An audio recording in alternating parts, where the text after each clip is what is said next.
Hello viewers, আসসালামু আলাইকুম। সবাইকে স্বাগতম। আশা করি সবাই অনেক অনেক ভালো আছেন।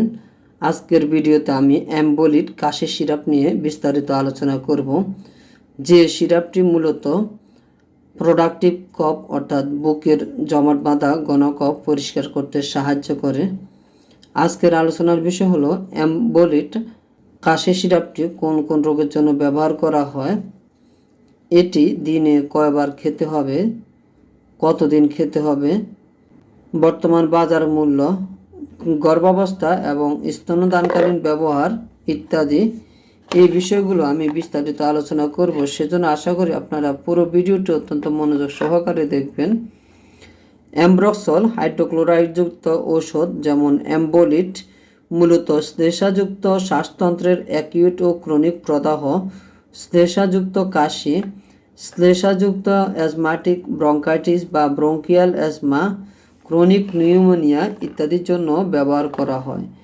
এই ওষুধটি মূলত বুকের জমাট বাঁধা ঘন কফ পরিষ্কার করে বের করে দিতে সাহায্য করে।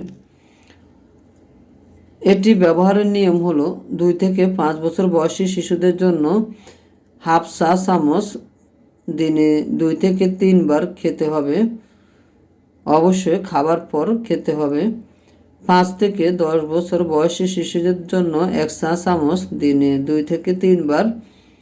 10 বছরের বেশি অধিক ও বয়স্কদের জন্য 2 চা চামচ দিনে 3 বার।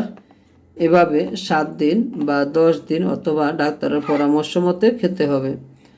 পার্শ্ব প্রতিক্রিয়া হলো কিছু কিছু ক্ষেত্রে পরিপাকতন্ত্রের পার্শ্ব প্রতিক্রিয়া, যেমন পেট ফাঁপা, পেট ভরা ভাব দেখা দিতে পারে। মাঝে মধ্যে অ্যালার্জির সমস্যা দেখা দিতে পারে। সতর্কতা: গ্যাস্ট্রিক ও ডিউডেনাল আলসার রোগীদের এবং খিঁচুনির রোগীদের সাবধানতার সাথে অ্যাম্ব্রক্সল দেওয়া উচিত।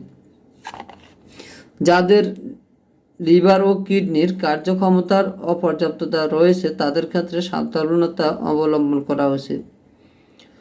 গর্ভাবস্থায় ব্যবহার: গর্ভাবস্থায় অ্যাম্ব্রক্সল ব্যবহারে গর্ভস্থ শিশুর কোনো রকম ক্ষতির তথ্য পাওয়া যায়নি।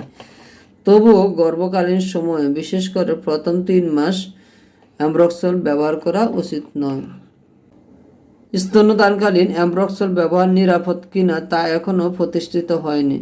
এই সিরাপটির বর্তমান বাজার মূল্য হলো 50 টাকা। এটি হলো ইনসেপ্টা ফার্মাসিউটিক্যালসের লিমিটেডের একটি প্রোডাক্ট। তো ভিউয়ার্স, আজকে এতটুকুই। ভিডিওটি ভালো লাগলে প্লিজ অবশ্যই লাইক, কমেন্ট, শেয়ার করবেন। এতক্ষণ সাথে থাকার জন্য সবাইকে অসংখ্য ধন্যবাদ। আল্লাহ হাফেজ।